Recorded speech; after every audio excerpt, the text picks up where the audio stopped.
Sir, अनकरीब में बकरीद है और जानवरों के ऊपर गवर्नमेंट ने बहुत सख्त कानून बनाए। आप क्या कहना चाहेंगे इस कानून को? देखिए, मैं यही कहूँगा तमाम मुसलमानों से कि जिस तरह गवर्नमेंट ने कानून बनाई है और अभी मतलब गौ वंश जिसके अंदर गाय भी है, बैल भी है, और या उससे उसकी जो जनरेशन है, अगर उसके काटने के ऊपर जो है तो मकोका का कानून लगाएंगी। सबसे पहले तो ये कानून का मैं निषेध करता हूँ। और हुकूमत जो है तो ये तासुब के रवैये से जो है तो उन्होंने ये काम किया है। और पूरे हिंदुस्तान में ऐसा कहीं कानून नहीं है जो महाराष्ट्र की तासुब पसंद गवर्नमेंट ने जो है तो ये लागू किया है।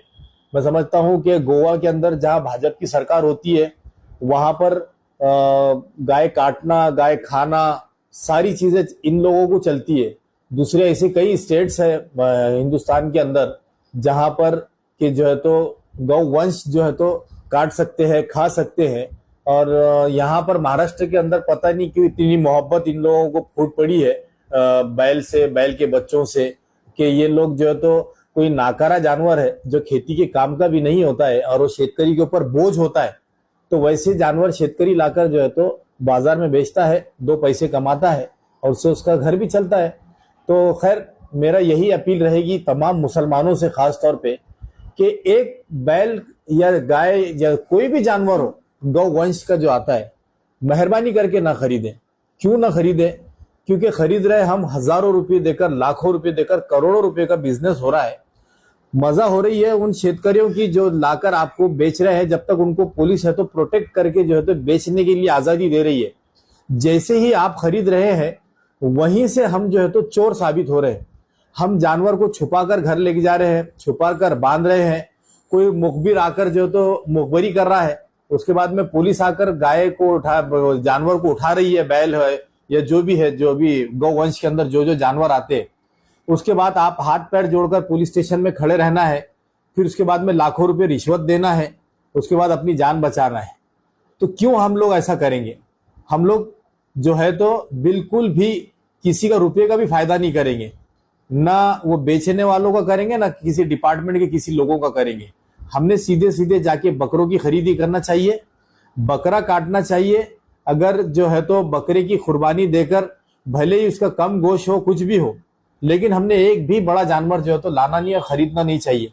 ताकि यही शेतकरियों को ये पता चले कि ये गवर्नमेंट न सिर्फ मुसलमानों के खिलाफ है बल्कि उन शेतकरियों के भी खिलाफ है जो फाइनेंशियल कंडीशन की वजह से आए दिन जो है तो सुसाइड करती है, खुदकशियां करती है।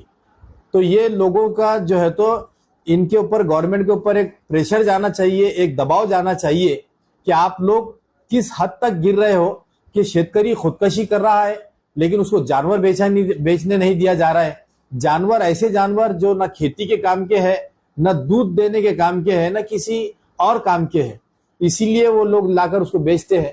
तो हम लोग खरीदना नहीं चाहिए। हमने, मेरी ऐसी पर्सनल जो है तो आप लोगों से अपील है कि हम लोग लाखों करोड़ों रुपये फायदा करवा रहे हैं और उसके बाद हम जो है तो चोरों की जैसी जिंदगी गुजार रहे हैं। तो मेहरबानी कीजिए, एक भी बड़ा जानवर लाइए मत, क्योंकि आपको नहीं पता कि कितने मुखबिर जो है तो आप लोगों के बीच में जो है तो जाके मुखबरी करेंगे, पुलिस को टिप देंगे और आपके जानवरों को पकड़ाएंगे और आप पे केसेस बुक करवाएंगे। और केसेस बुक नहीं होने के लिए आप लोग जो है तो लाखों रुपये जो है तो कहीं रिश्वत के तौर पे देंगे।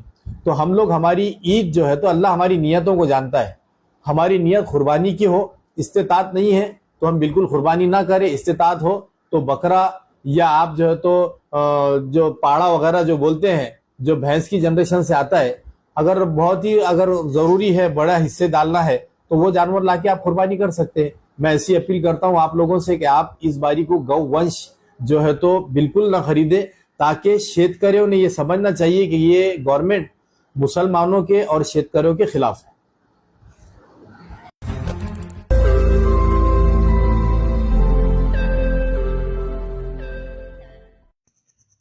रोज नई खबरों को देखने के लिए हमारे औरंगाबाद समाचार चैनल को सब्सक्राइब कीजिए और नोटिफिकेशन पाने के लिए हमारे बेल आइकन को दबाइए ताकि हर खबर की नोटिफिकेशन आपको मिलती रहे।